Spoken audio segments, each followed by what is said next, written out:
The reason why certain people turn to philosophy, why I became a philosopher, was that since I was a little boy, I always felt that existence as such was weird. I mean, here we are. And isn't that odd? Of course it's odd. What do you mean by odd? Well, it's what's different from even. I mean, what's odd stands out. What's even lies flat. But you can't see the outstanding without the flat background. Here's the thing standing out. It's odd. Each one of you is odd. Strange, unique, particular, different. How do we know what we mean by that, except against the background of something even, that is not differentiated, like space? And so you get this philosophical itch. You begin to scratch your head and think about, why is that so?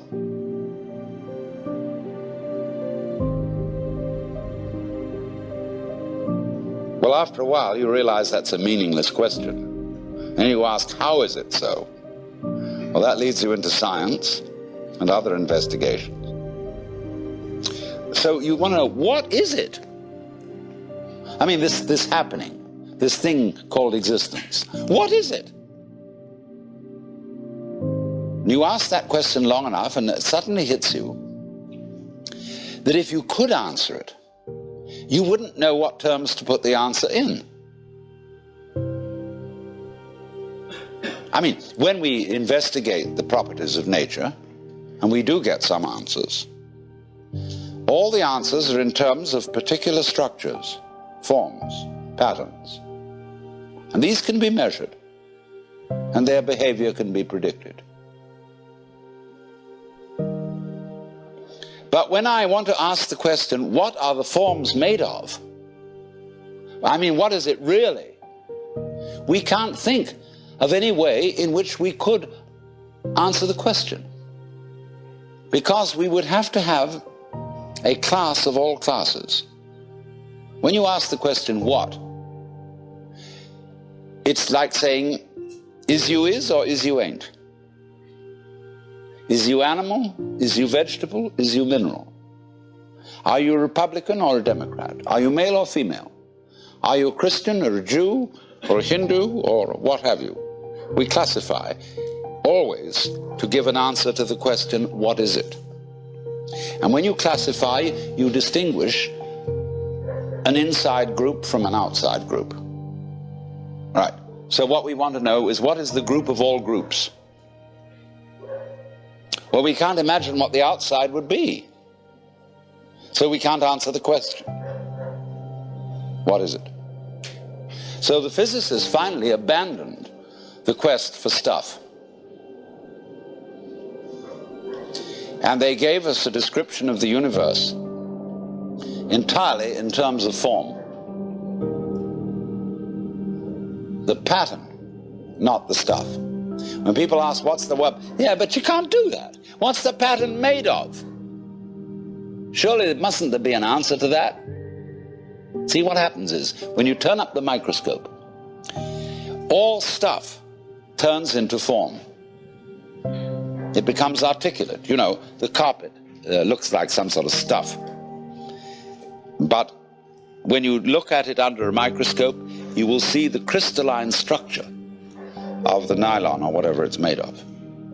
See? They want to know, what are those crystals made of? All right? Turn up the volume, and you will find molecules. Turn up the volume. You find wavicles. But we think the wavicles must be of something. But of course they're not. We find substance or stuff totally vanishes. We say, does it matter? What does that mean? Does it matter? Is it important? In other words, does it measure up to anything?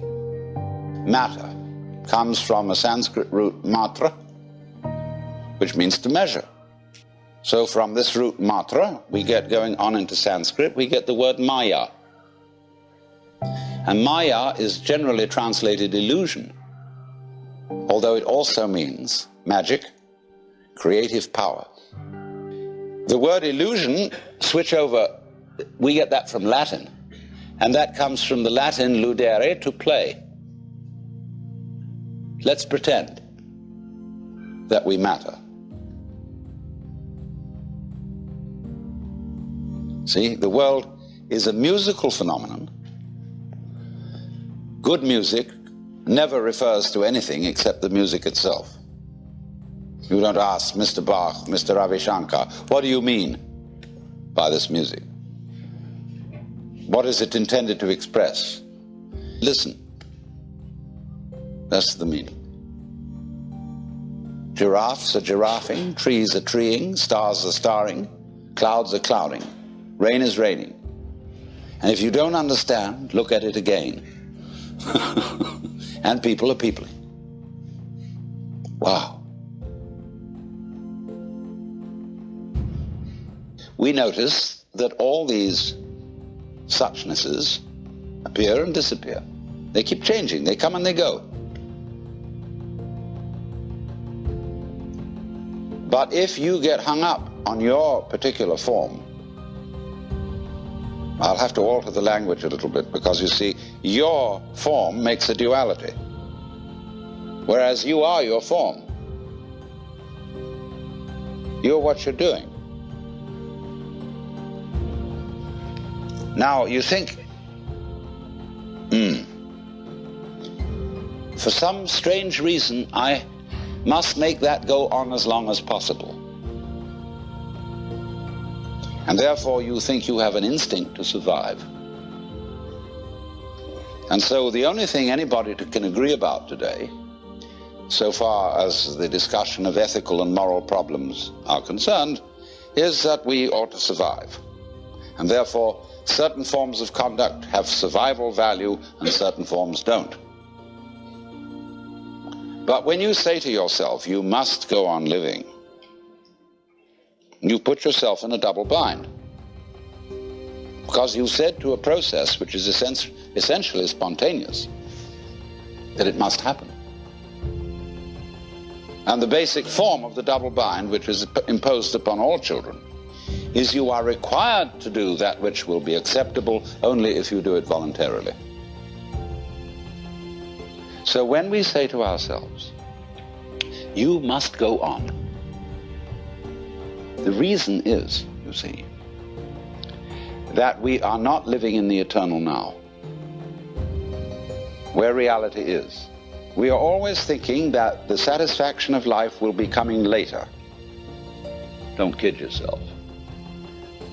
Which is to say, only suckers put hope in the future.